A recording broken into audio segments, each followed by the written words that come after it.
Hello, Sylvia. I'm back in the shop, but today I'm not doing glass. Well, I am, but that's later. I decided to make a series of short videos to help you craft little riffs inside of your power chords. And remember, when we do it, I've been asking you to do it with the pads of your fingers. Put your fingers flat on there instead of the tips.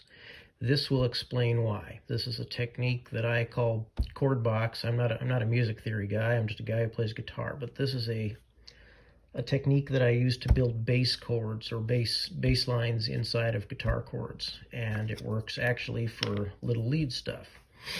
Now, what you see is we've got our guitar strings, our frets, and when we lay out a power chord, right, we have our root note, and we have our fifth. And then this is our octave, right? 2 over, 2 down is the octave. So this note,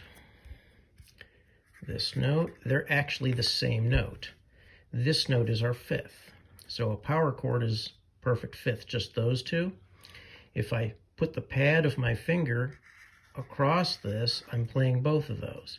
And what I've wanted you to be doing is touch all 3 of these with your finger. So you're actually fretting this note and this note as well, right? So there's our 2 fingers, our first finger over here on our root note, and over here, our third finger with our fifth and our octave.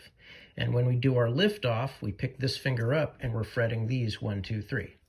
So our chord is basically, if we're doing our rock and roll lift off like that, we're basically playing 1, 2, 3, 4, 5 notes to make up that chord form. The trick to creating riffs inside of that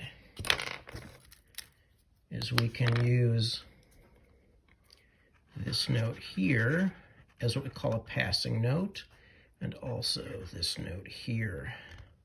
And it makes this H where we've got 3, 3, and then 3 across the middle. Now, the big secret to creating riffs inside of your power chord is you can play any of these notes in almost any order, as long as you don't dwell on these passing notes. You pass over them on the way to one of the other notes. So that's really the secret. You play the chord, and then you go do, do, do, do, do, and you can play any of those notes in pretty much any order, and it'll sound good. And so what if we want to do it on our second string? Well, we do the same thing, right? We got this and this guy with our first finger and our second finger there. Our passing notes now become this middle one here and this one here. And you can see it makes that same shape. All right? And this basically, why don't I have what frets these are? Because it doesn't matter. You can move this form to literally any fret on the first or second string and do chords and riffs this way. And those same 4 strings are what you get on a 4-string bass. So I got to wrap it up because of time so I can actually text this to you. But I'll do a little demonstration on the guitar. I decided to do a video so you can watch it as many times as you need to.